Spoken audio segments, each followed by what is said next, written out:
Awid bûnê dî temen mawêya xizmetê û hejmara prîman lazim in. Lê di hin rewşan de meriv bi prîmeke kêmtir jî dikare teqawûd bibe. Îja ew rewş çi ye çawa ye? Ji bo teqawîdbûnê saziya ewlehiya civakî hin şert û qirîter diyar kirin. Ew qirîter temen, mawêya xizmetê û hejmara prîman in.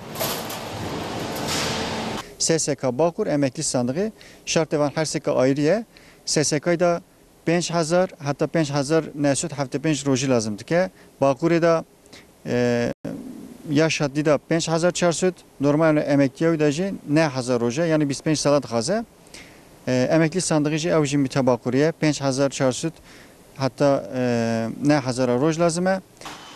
Xebatkar di hin şertan de dikarin bi prîmên kêm zûtir teqawîd bibin.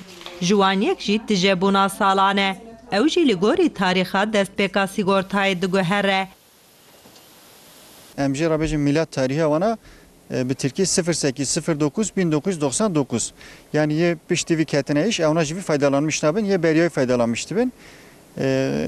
Ye roje wana kim dikarin askere xwe borçlanmışkin û dî neska yılbaşı şunda asgari ücret zammı çêdi be perîk razinin zêde dibe anha gerek herin askerlik borçlanması ji bo jina doğum borçlanması. Di hin peywirên zor û zehmet de jî îmkana malnişîniya zûtir heye.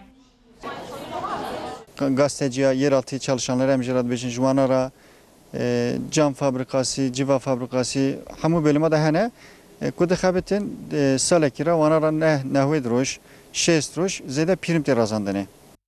Kesên ku emrê wan gihîştiye asta teqawîdiyê lê prîmên wan kêm in dikarin bi xwe prîman bidin û malnîşîn bibin.